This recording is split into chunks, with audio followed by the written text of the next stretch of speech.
राजधानी भोपाल की और दतिया उपचुनाव के अंतिम दौर में है दतिया विधानसभा उपचुनाव का प्रचार। आज दतिया में विशाल रोड शो करने वाले हैं मुख्यमंत्री। तमाम तैयारियां कर ली गई हैं। मुख्यमंत्री डॉक्टर मोहन यादव का रोड शो होगा, जिसमें प्रदेश अध्यक्ष हेमंत खंडेलवाल उनके साथ होंगे। एक तरफ भारतीय जनता पार्टी के दिग्गज होंगे, जबकि दूसरी तरफ वहां पर मौजूद होंगे कांग्रेस के भी दिग्गज। कांग्रेस भी लगातार अपने नेता के लिए प्रचार कर रही है। दोनों ही पार्टियों के कई स्थानीय नेता लेकिन अब भी प्रचार से बेहद दूर हैं। तो दतिया उपचुनाव में जो तस्वीरें बीते दिनों हमने देखी थी, पहले डॉक्टर नरोत्तम मिश्रा का टिकट कटता है, उनके समर्थक उसके बाद चक्का जाम कर देते हैं। नरोत्तम मिश्रा अपील करते हैं चक्का जाम ना करें, बात होगी। आलाकमान ने सब कुछ ठीक कर लिया। जब सब ठीक हो गया, नरोत्तम मिश्रा खुद प्रचार में डटे, लेकिन उसके बावजूद जो स्थानीय नेता हैं वो दिलचस्पी दिखाते हुए नहीं नजर आते। और स्थानीय नेताओं की दूरी कई तरह की नाराजगियों की अटकलों को भी बढ़ावा दे रही है।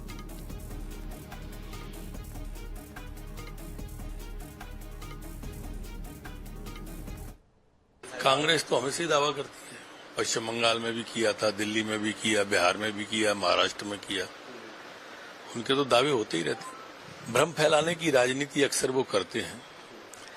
हारने के पहले वो इसी तरह की बातें करते हैं, जिससे हारने के बाद बाहुबल का प्रयोग हुआ, धनबल का प्रयोग किया, प्रशासन का दुरुपयोग किया, ऐसे करके अपना हार का ठीकरा खुद के ऊपर नहीं फोड़ते हुए दूसरों के ऊपर फोड़ देते। आप अभी तक दतिया में चुनाव में आए हुए तो वो आम चुनाव था, ये उपचुनाव है। पूरे प्रदेश में एक ही चुनाव हो रहा है। तो स्वाभाविक कार्यकर्ता आते हैं देखने के लिए, जो राजनीतिक क्षेत्र में होते हैं, जिज्ञासु होते हैं, वो लोग आते ही हैं। हम भी जब उपचुनाव होता था मध्य प्रदेश में कहीं तो जाते थे। तो ये एक चलने वाला क्रम है, इसमें कोई विशेष नहीं है। इसलिए आपको विशेष लग रहा होगा क्योंकि मध्य प्रदेश में एक ही जगह पे है। जनार्दन है हम सबके लिए, और जनार्दन यानी भगवान। तो सबका आशीर्वाद लेने के लिए हमारे प्रदेश के यशस्वी मुख्यमंत्री डॉक्टर मोहन यादव जी आ रहे हैं और मतदाताओं का भरपूर आशीर्वाद समर्थन भाजपा के साथ है, मोहन सरकार के साथ है। खूब आशीर्वाद मिल रहा है। कमल के फूल पर बटन दबाएंगे सभी लोग।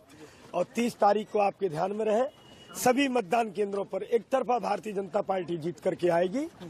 अन्य राजनीतिक दल जो विपक्ष के हैं, षड्यंत्र करने वाले लोग, उनका सुपड़ा साफ हर बूथ पर हो जाएगा। चेहरा है, षड्यंत्र की राजनीति करती है, विकास के नाम पर कुछ है नहीं उनके पास। विकास के नाम पर उनके पास कुछ है नहीं भाई। और इसलिए कांग्रेस के बारे में मुझे कुछ नहीं कहना। उनसे आप पलट करके पूछो ना कि आप वो किस एजेंडे पर चुनाव लड़ रहे हैं। 4 काम भी कराए हैं कभी, या 2 काम भी करा पाएंगे। और हमारे साथ ब्यूरो चीफ अनुराग मालवीय इस खबर पर लाइव जुड़ रहे हैं, उनसे हम बातचीत करते हैं। अनुराग जी, इस वक्त अगर हम देखें तो दतिया के उपचुनाव से जुड़ी सबसे बड़ी अपडेट क्या है और प्रचार के आखिरी दौर में बीजेपी और कांग्रेस दोनों ही पार्टियों की रणनीति कैसी दिख रही है? हाँ बिल्कुल, देखिए ये चुनाव की आज की भी स्थिति देखें तो लगभग बराबरी का ये चुनाव है। और बाई इलेक्शन में ऐसी परिस्थितियां कम नजर आती है क्योंकि माना जाता है कि सरकार के साथ जो है वो वोटर्स जाता है, लेकिन यहाँ पर स्थितियां थोड़ी मेहनत ज्यादा करवा रही हैं भारतीय जनता पार्टी से। आज भी अगर हम देखें तो मुख्यमंत्री मोहन यादव पहुंच रहे हैं, हेमंत खंडेलवाल पहुंच रहे हैं, कांग्रेस के कई सारे दिग्गज है, दिग्विजय सिंह, जीतू पटवारी लगातार कमान संभाले हुए हैं। और एक स्टडी भी तमाम नेताओं ने की और उसके बाद ही ये परिस्थिति यहाँ बनते नजर आई है, जिससे चलते हम ये कह सकते हैं कि एमपी का ये दतिया उपचुनाव बहुत अलग परिस्थितियों में पहुंचा है। सबसे बड़ी बात है जो हम लगातार बता रहे हैं कि लोकल लीडरशिप बीजेपी और कांग्रेस दोनों की, उन पर भरोसा पार्टियां नहीं कर पा रही हैं। मतलब अगर हम 2 पूर्व विधायकों की बात करें तो एक नरोत्तम मिश्रा हैं और दूसरे राजेंद्र भारती हैं। नरोत्तम मिश्रा कैंपेनिंग में नजर जरूर आ रहे हैं, लेकिन अगर आप देखें तो भाजपा से ही आए अवधेश नायक कांग्रेस के लिए प्रचार कर रहे हैं। राजेंद्र भारती कांग्रेस के विधायक रह चुके हैं, जीत चुके हैं। अयोग्य होने के बाद में कांग्रेस को जिस तरह से उनकी समर्थन की उम्मीद थी वो पूरी नहीं हो रही। तो निश्चित रूप से बीजेपी हो या कांग्रेस, दोनों को वहां पर सैबोटेज, इंटरनल सैबोटेज की स्थितियां वहां साफ तौर पे नजर आ रही हैं। अंकुश भी हमारे साथ हैं। कांग्रेस किस रणनीति के साथ आगे बढ़ रही है? देखिए, आप चुनाव को देख सकते हैं। पूरी तरह जीतू पटवारी लगातार बने हुए हैं, डेरा डाले हुए हैं, पूरा मोर्चा वो संभाले हैं। जैसे विजयपुर में उन्होंने किया, जो वो उस जीत को दोबारा दोहराना चाहते हैं, क्योंकि अगर यहाँ पे कांग्रेस जीतती है तो कहीं ना कहीं वेटेज मिलेगा। दूसरी चीज ये है कि जो राष्ट्रीय मुद्दे हैं वो हावी नजर आ सकते हैं चुनाव पर। चंदा चढ़ावे का हो या नीट का जो मुद्दा हो, कॉकरोच पार्टी का मुद्दा हो, ये भी असर कर सकते हैं दतिया चुनाव पे, क्योंकि ऐसी टाइमिंग हो गई है चुनाव की कि अगर इन मुद्दों ने असर किया तो जाहिर सी बात है बीजेपी को नुकसान होने की संभावना ज्यादा दिखती है।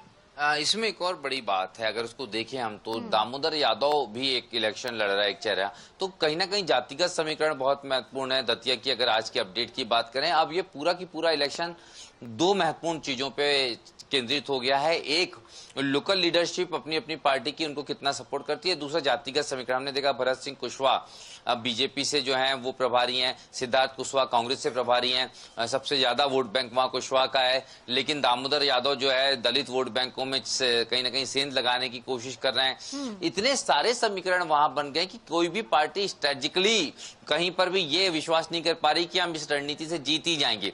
और यही कारण है कि आखिरी दिनों में आप देखेंगे कि कैंपेनिंग पावर और ग्लैमर पावर चलने की कोशिश है, और यही कारण है कि आज मुख्यमंत्री और प्रदेश अध्यक्ष दोनों रोड शो करते हैं नजर आ रहे हैं।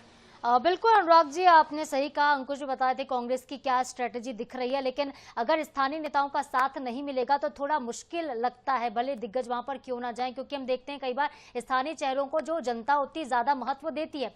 बहुत शुक्रिया आपका हमारे साथ जुड़ने के लिए, इस विषय पर बातचीत के लिए और तमाम अपडेट्स के लिए भी। तो दतिया उपचुनाव के लिए अगर बात करें तो 30 तारीख को मतदान होंगे।